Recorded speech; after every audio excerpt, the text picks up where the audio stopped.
I'm going to share my screen with you and go through a few things, and I think this will be helpful to you. This is a stressful time for a lot of students. If you're getting ready to graduate, it's about the worst time that you could be graduating. It's we're headed into a recession, and it looks like it's going to be pretty rough. It's going to be a pretty rough ride.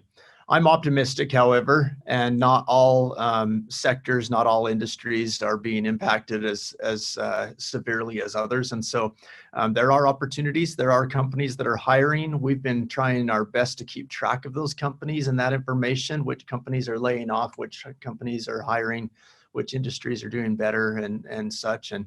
And our whole goal is to help students be able to find great opportunities. I've been in career services at BYU for 11 or 12 years. And as long as I've been at BYU, my whole career, I have always wanted to be the best at whatever I do. I was a college athlete, and I've always been very competitive. And I wasn't the best college athlete, but I wanted to be the very best that I could be. And then when I started my career early on, one of my mentors, he was my coach in high school. I remember talking to him about careers, and he said something that was really interesting to me that I had never, ever thought of. It never occurred to me before. And that was, there are a lot of mediocre professionals out there. And I was just shocked. That didn't make sense to me. Professionals are professionals. Mediocre and professional doesn't go together. In my mind, it didn't go together. And I just have thought about that a lot ever since. And I decided that I didn't want to be mediocre. And when I got out and started my career, I noticed that he was true. He was right. He was accurate. There are a lot of people that are just kind of mediocre and just kind of going through their career.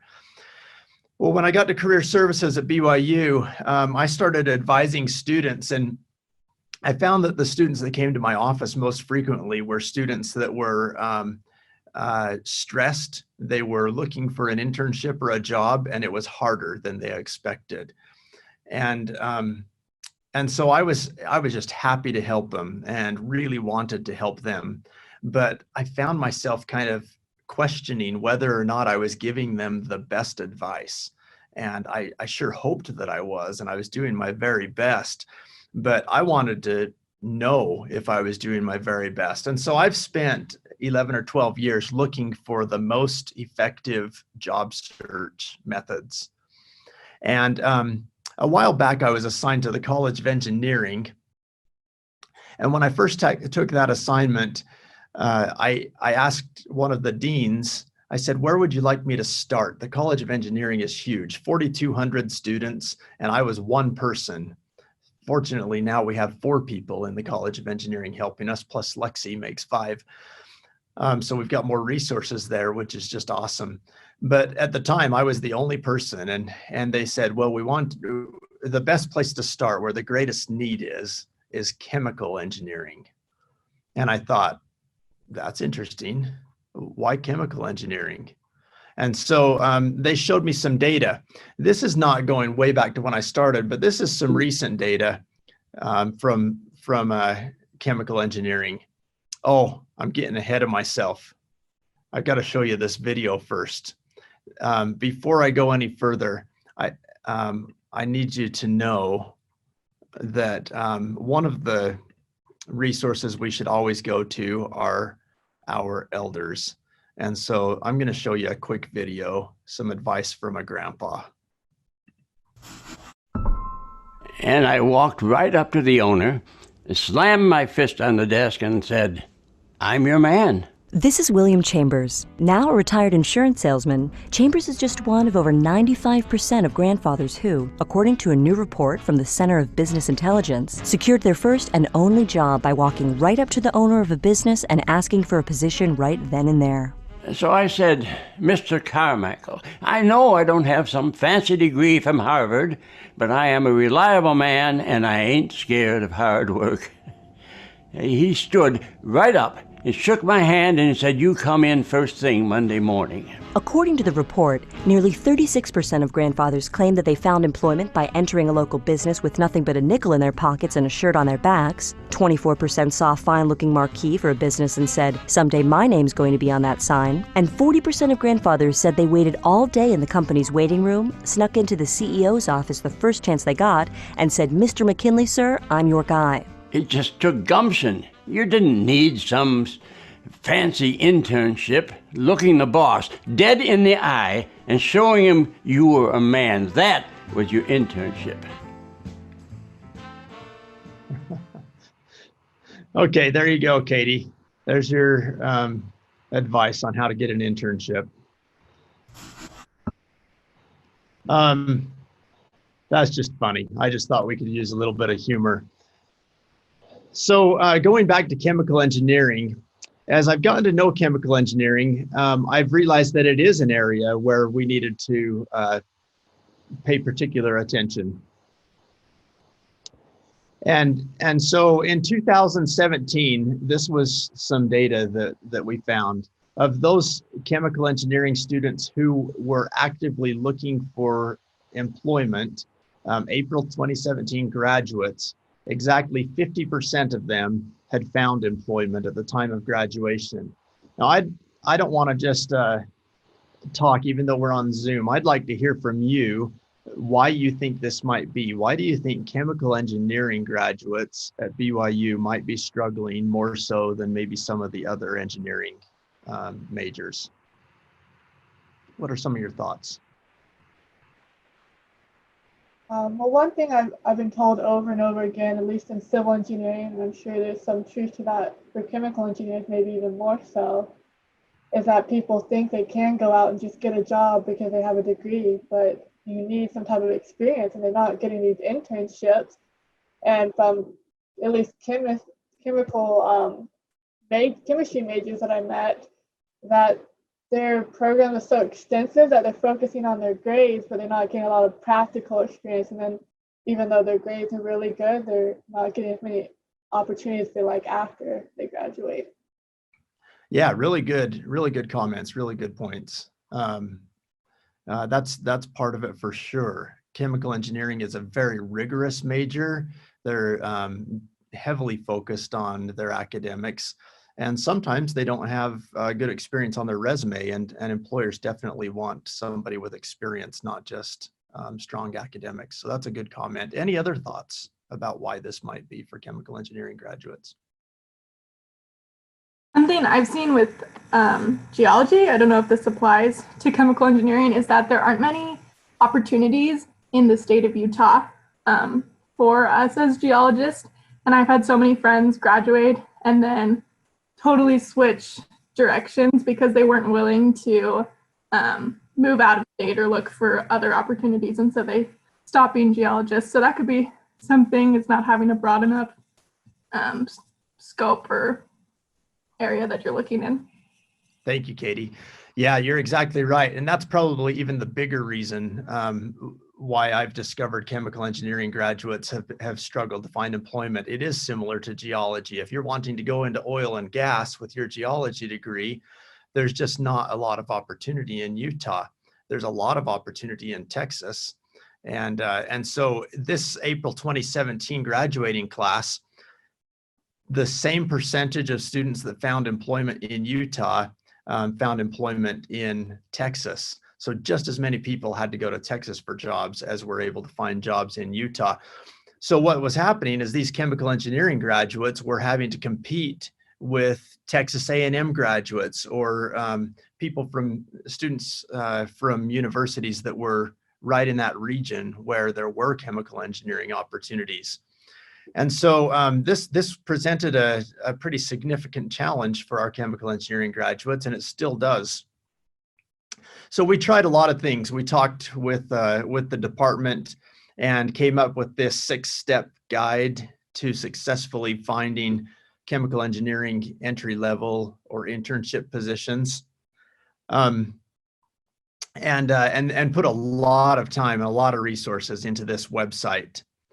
And then we started putting things up on the website where companies that are chemical engineering graduates had found employment, and we tried to find their contact information. So we had this big extensive spreadsheet and started putting in contact information here for connections at these companies, and started putting up job postings in the hallway, and made a job search and internship search binder that they could flip through.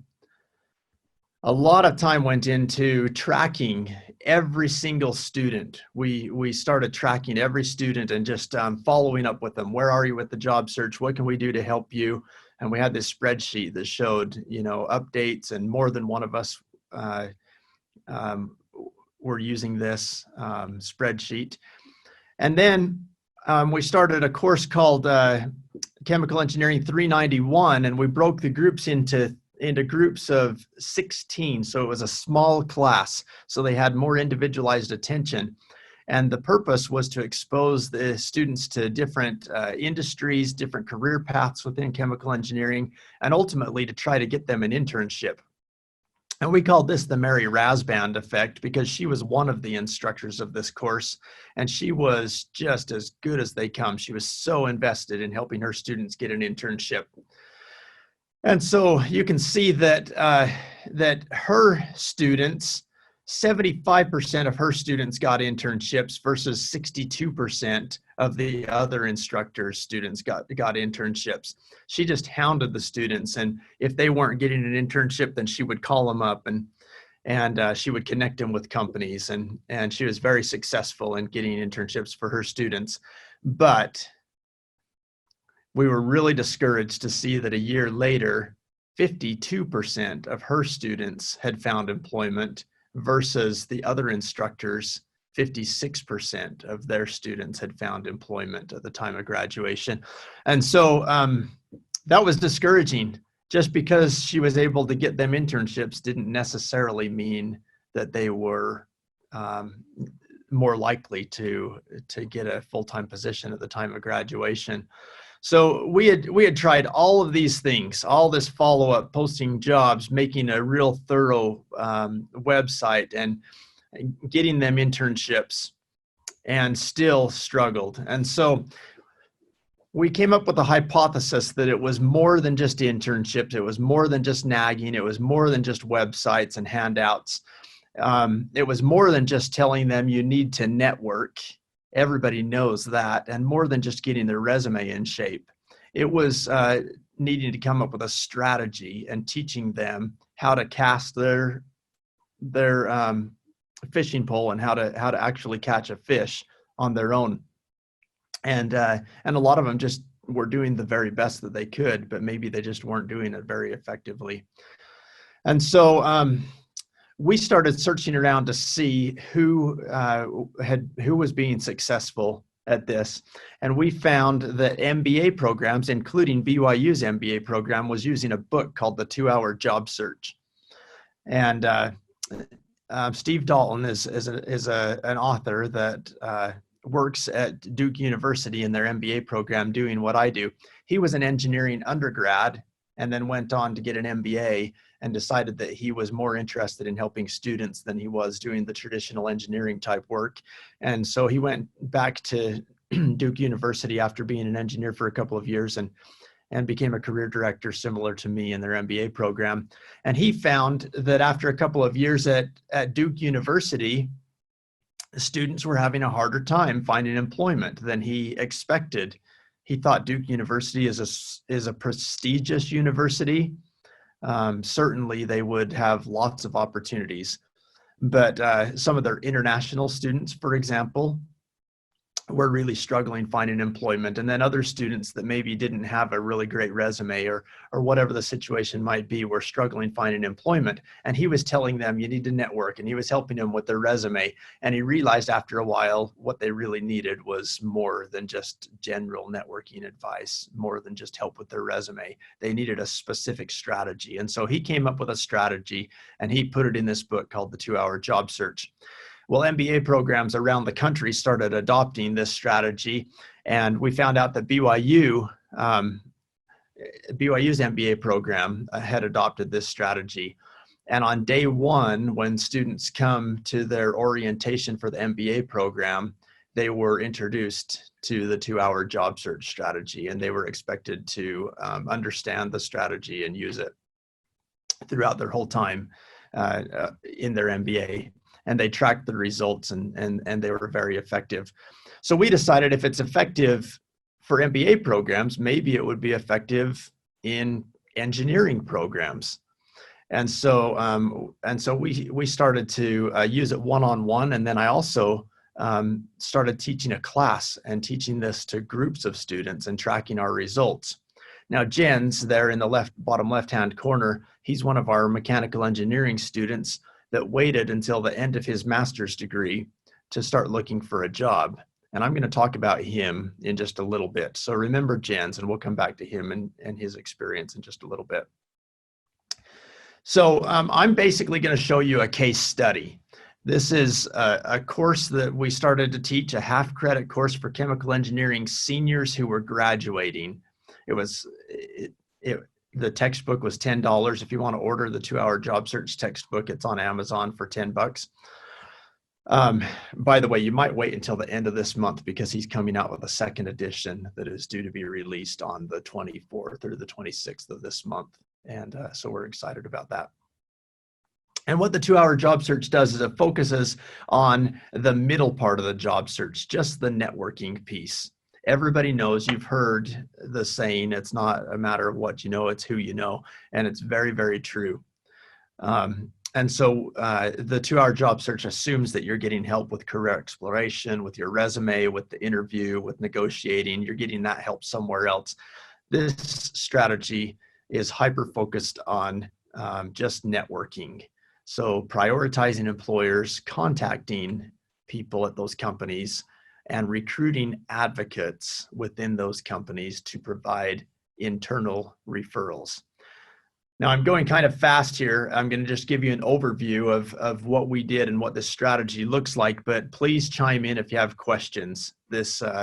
Doing this through Zoom seems a little bit different to me, and there seems to be a little less interaction, and I love interaction. So just unmute and chime in when you have questions or comments. Okay, so here's the results. That first class, 2017 to 2018, that we did this class with, those who took the course, of those who took the course at the time of graduation, 70% had found employment, versus those who didn't take the course and were graduating at the same time, 50%. And then 4 months later, 2018, August, 96%, all but one who took the course had relevant employment versus 86% who didn't take the course. 86% is pretty good. So it's encouraging that our numbers are pretty good 4 months out. But this is a good indicator that maybe the course is helping. We have a master's and a PhD student with us, and your mind's probably thinking, yeah, but the more motivated students are the ones that took the course.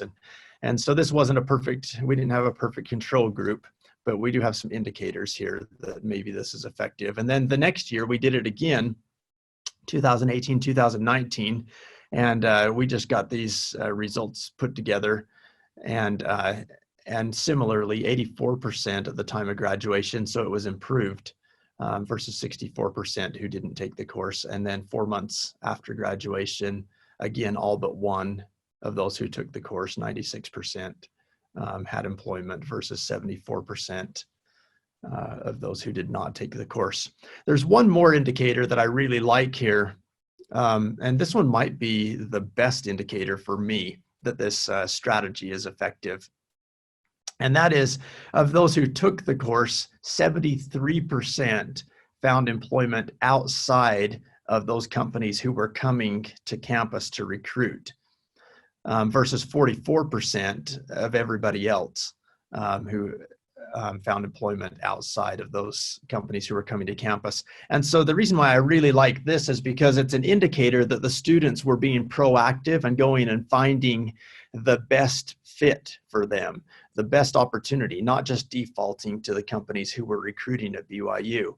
I love the companies that are recruiting at BYU, and we work really hard to get companies to come and recruit at BYU.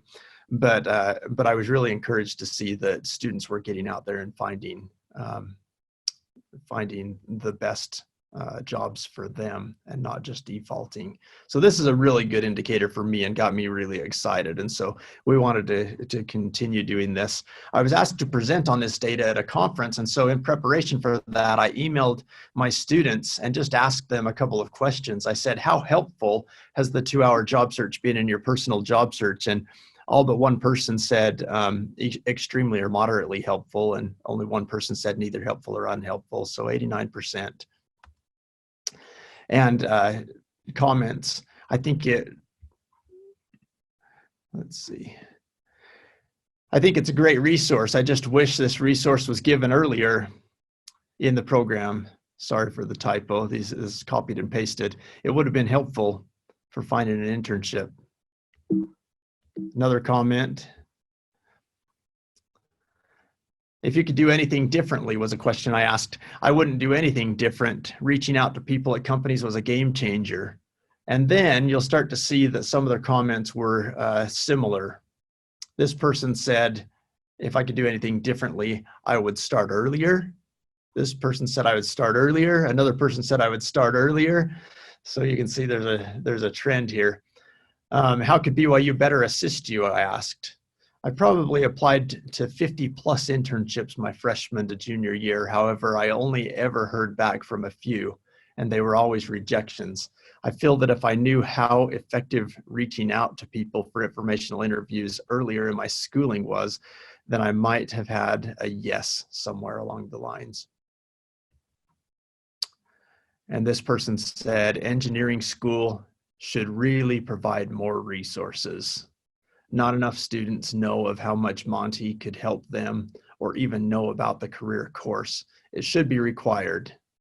The business school blows engineering out of the water with helping students get jobs and internships. And a similar program would be very beneficial. I hear this comment a lot in the College of Engineering being compared to the Marriott School. I told you that I'm competitive. I don't like that.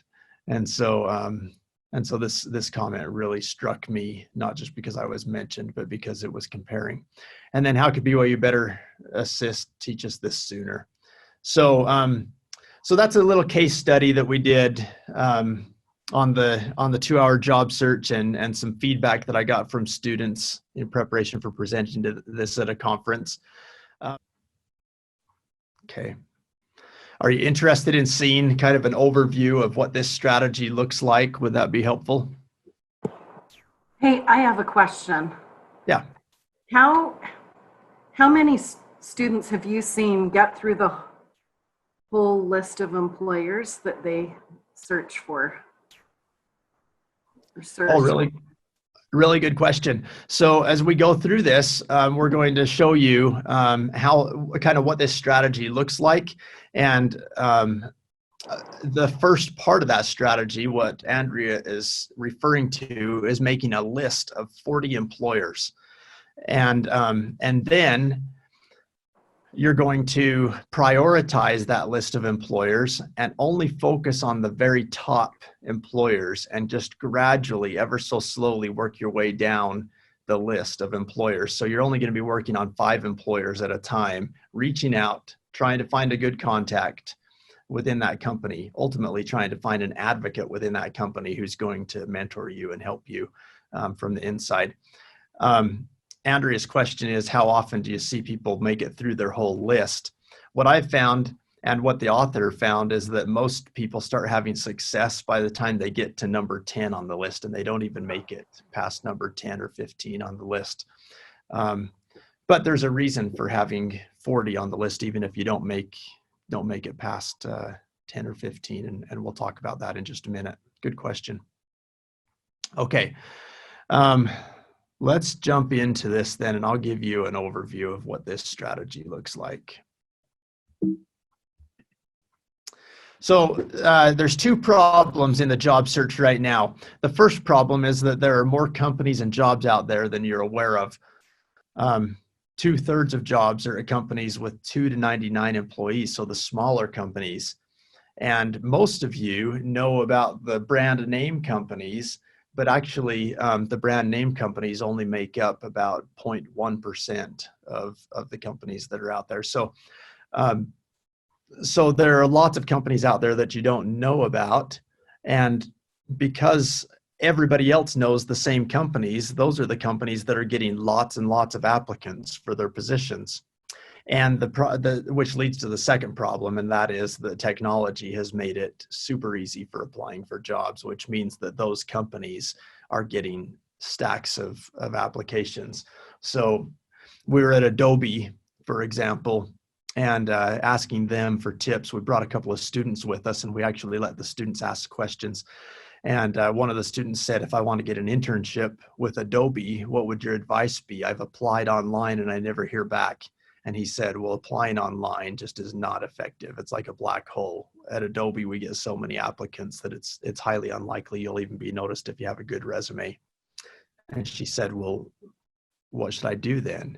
And he said, if you want to work at Adobe, you need to look up the person that you would like to do an internship with. So find somebody on LinkedIn that you'd like to do an internship with and reach out to them. That's going to be much more effective. He says, I am an engineer at Adobe and people never reach out to me. I don't get contacted hardly ever from college students, but that's going to be much more effective if you want to be an intern for me than just putting your application in to that big tall stack of applicants.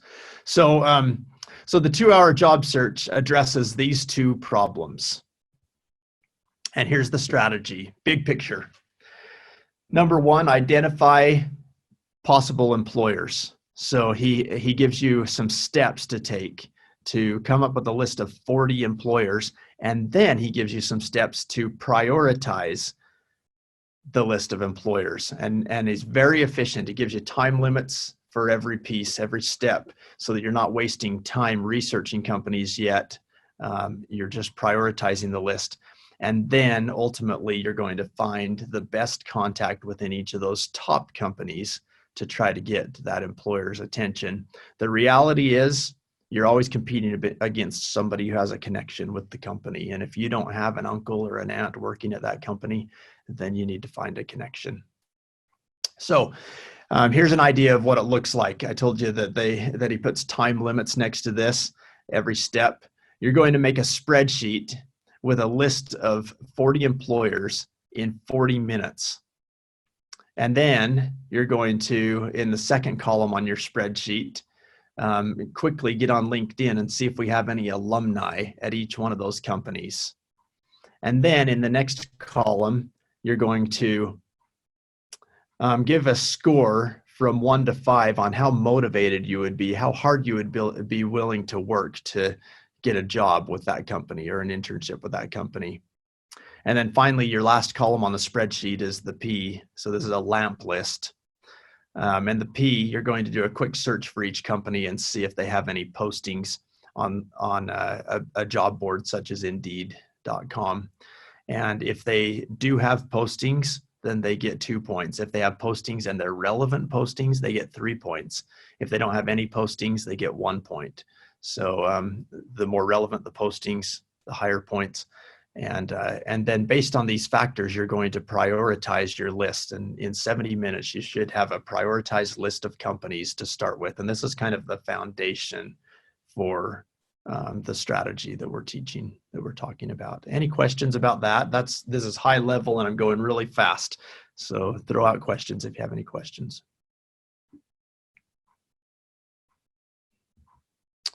Okay, so this is what your list looks like ultimately. You've got a list of companies over here on the left. You've got your alumni column, yes or no. And then you've got motivation. By the way, as you do searches on LinkedIn, you'll be amazed at how many companies we have alumni connections with. One of the great things about BYU is that our alumni go everywhere. And so you can see on this list, and this is a real list, by the way, that only one of those top 10 companies has a no. Every other company has alumni connections. And then motivation, a score from 1 to 5 based on how motivated you are to work with that employer. And then do they have positions and are they relevant positions? A score from 1 to 5. And then you're going to do a 3-way sort. First by motivation, second by position, and third by alumni. The only reason the columns are not in that order is because it wouldn't spell lamp And Steve Dalton likes acronyms. And so it's LAMP. But first is motivation, second is position, and third is alumni. So your list is going to look like this. So that's the same list. We did a quick sort, and you can see that BP is up at the top, then Autoleave, then Amorous Incorporated, Applied Materials, and so on. That's your list. So the idea is to start with those top 5 companies and go find a contact within each of those top 5 companies. So how would you go about finding a contact if you don't already have a contact within each of those 5 companies? There are a couple of resources. Let's start with LinkedIn.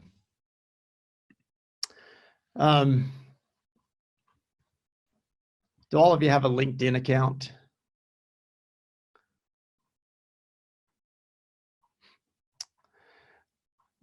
So LinkedIn.com is a really great resource. And if you do a search up here for Brigham Young University, you can come to BYU's page and right there, and then click on alumni right there at the bottom. And then you can do a search for where they work. So you can type in each of your employers and you can find contacts for each of these employers and find where they work. And then you're going to search through those contacts, and you can just look at their job titles. So this is BP. I did a search for BP since that was our top company on our list, our example list. And you've got John Stanzel there. You're going to be looking for somebody who is kind of a more experienced person, maybe a manager of engineers. And that's going to be probably a really good contact for you.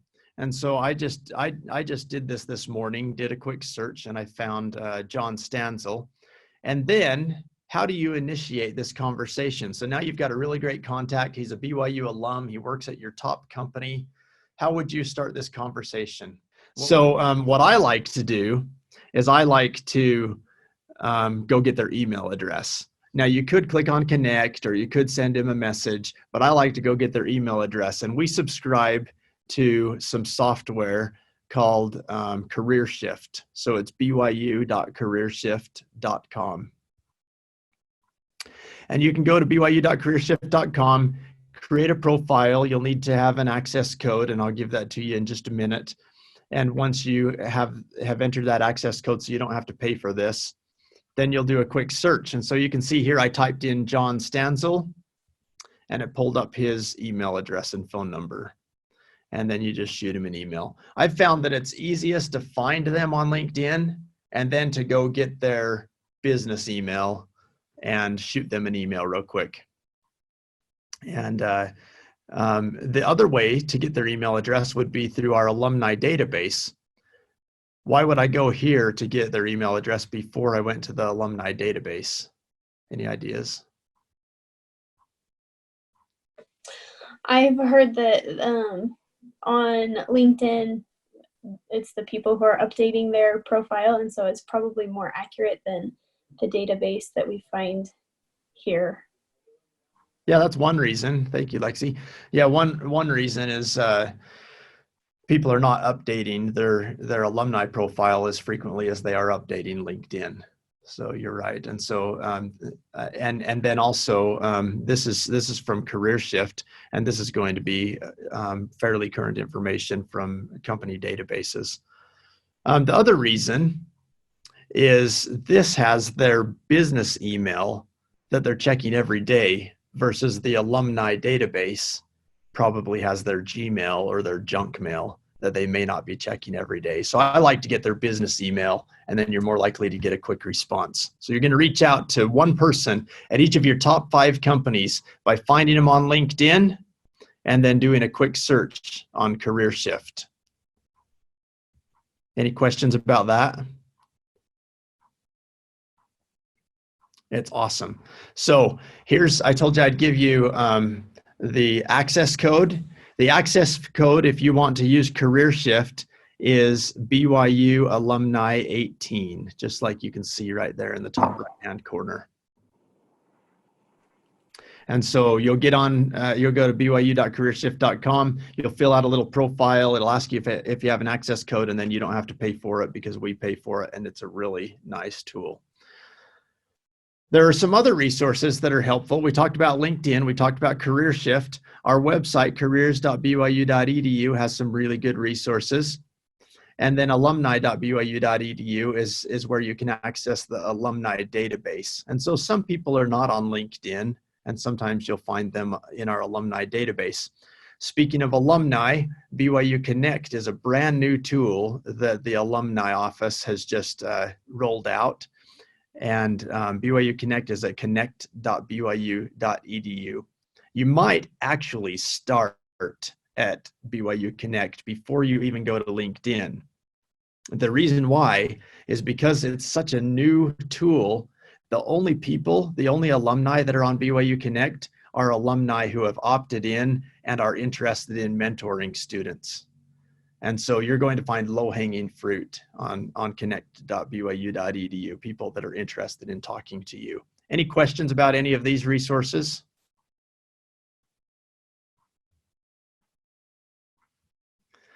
Okay.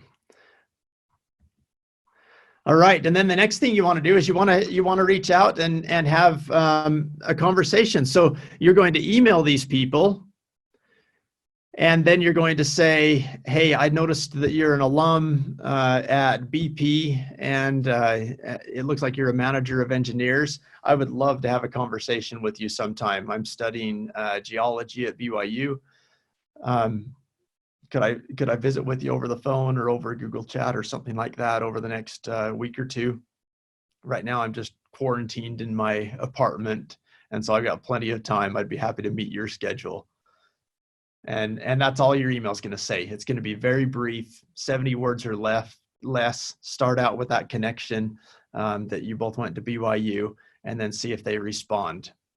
And then once they respond, you're going to have an informational interview where you're interviewing them. So you're asking them questions. And a lot of people jump to the second set of questions down here in the middle, asking for advice, but make sure that you start out with those get to know you questions, because that's where you build the relationship, and people love to talk about themselves. So make sure that you let them tell you about their career path, tell you about their company, tell you about the company culture, those kinds of things that they like to talk about first. Be a really good listener, and then jump to advice. What advice would you have for somebody like me that would like to follow a similar career path? And then at the end of your conversation, you're going to ask for referrals. And maybe the best thing that you'll get out of that conversation is them just brainstorming. Oh, maybe I can't really do anything for you, but I'll bet you this person might have some suggestions. And sometimes a referral is the best thing you'll get out of that conversation if they don't have any better advice. So that's what this looks like. Now, your goal is to have this kind of a conversation with somebody at every one of your top companies, and not only to have the conversation, but to have them motivated to help you. And if they're not motivated, if you're not getting very much out of that conversation, then they're not going to be very helpful. And so you're going to have to go back and find somebody else. So the whole process, this whole 2-hour job search process, just continues on, and you keep reaching out to the next best person and the next best person at that company. Every 3 days, if you don't hear back or if they're not helpful, you're going to reach out to somebody else at each of your top companies until, boom, you find somebody that you can just tell they're connecting with you, they're excited to talk to you, and they're happy to help, and they're giving you some really great advice. And then once you find that person, then you can stay in contact with that person, and just once a month put a reminder on your calendar to follow up with them and just thank them again, give them a quick update on what you've been working on, and maybe ask a question, but just stay in touch with them monthly while you move on to your next companies on your list, just working your way down the list. Trying to build a contact like that within each company. The author of the book, he calls those boosters. You're looking for boosters. There's 3 kinds of contacts. There's obligates. They're talking to you out of obligation, but they're really not helpful. There's curmudgeons. They don't talk to you at all. And then there's boosters. And so you have to decipher what kind of contact is this? Is this a booster? And as soon as you find that booster, then you can move on to your next company and just stay in touch with that booster. This is the most effective job search that I've been able to come across. And going back to Jens Jacobson, who I told you about at the very beginning, this is what he said to me at the end of his master's degree. He said, "I'd like to set up an appointment to go over my career plan and get advice on my career search. I feel like what I thought I knew about the career search is incorrect.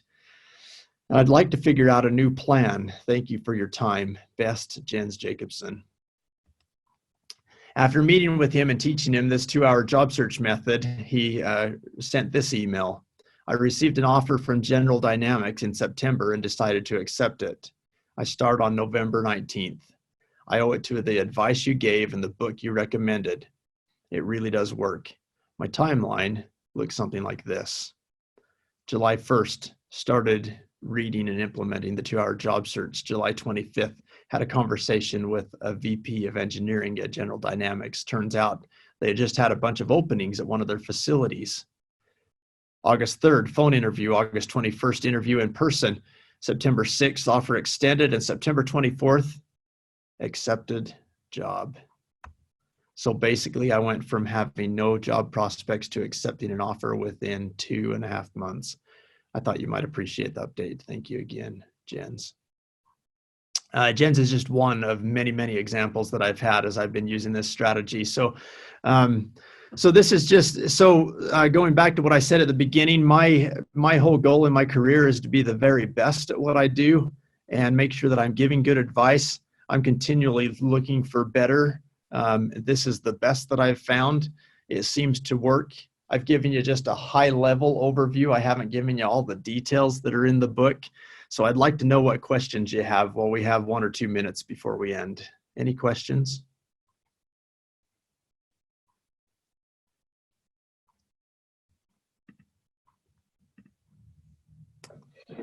I think I would be interested in knowing if there's a way to get like a shortened version of all of the steps or the process that comes from this book.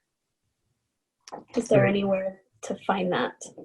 Great, good question. So the book has all of the details, but the question is there a place where we could get a shortened version of the process? Let me just share my screen here and show you one recommendation. If you go to careers.byu.edu, there it is. Okay, so let's go to careers.byu.edu and then click on students and then find a job. And then down here is the 7 steps to your job search. So that's kind of hidden. Apologies that you're going to have to go students, then find a job, then 7 steps to your job search. And these 7 steps come from the book. And this is a good summary. So right here, you've got the 7 steps. And remember, the book focuses on 3, 4, and 5, although there is information to help you on these other steps as well here. But yeah, this is a good summary right here with some resources for the 2-hour job search, plus those steps before and after the networking. Any other questions? Is there a class like the chemical engineering class for the other engineering majors? I feel like I haven't heard about anything like that in my major if I've been talking to my advisor or in our seminar classes. I don't know if there's anything kind of similar to it in the other engineering programs. Yeah. So we just started it in mechanical. Just taught the first course in mechanical this past semester. And Andrea, do you want to talk about civil? We hope to be starting it, I believe, winter of 2021 for civil. But my question is, Even though they're specific to those majors, can other engineering majors participate in the existing classes, in the chemical or mechanical? We haven't done that in chemical, partly because we were really trying to hit that target group, and that was just a focus group. And then mechanical has targeted their juniors. They would probably be open to it though the next time we offer, if there's room. I think they'd probably be open to that. I know I certainly would be open. And then I know every engineering career director is available one-on-one to walk students through this as well. So if you don't want to take the class or can't take the class, you can get individualized help with career directors. And you can meet with your career director as often as you need to, right? That's right. So so that's why I wanted to put this up here. This is the phone number. That's my contact information, but or my email at least, but this is a general number. So if you want to meet with somebody, you can just call 801-422-3000 and they'll set up a Zoom appointment with whoever is over your major. And we're happy to work with you one-on-one as well. So that class has been rolling out in other areas. We got a geology major with us. They just taught it in the College of Physical and Mathematical Sciences for the first time last semester and seem to be having good success there. And they're going to be starting it up in life sciences as well. So it is starting to catch on in other areas as well. It does seem to be effective, and it's a simple course. We just walk them right through it. Sometimes the challenge with students is they know that it's effective, but making time for it is the challenge. And so, you know, signing up for a half credit course does force you to sit down and actually do it, which has been helpful, I think. Any other questions? I have one that might be a little bit too big to answer in the few minutes we have left. But with my job search, I'm wondering how to get that initial list, especially as a geology student. And I am limited to Utah because my husband is still in school for another year.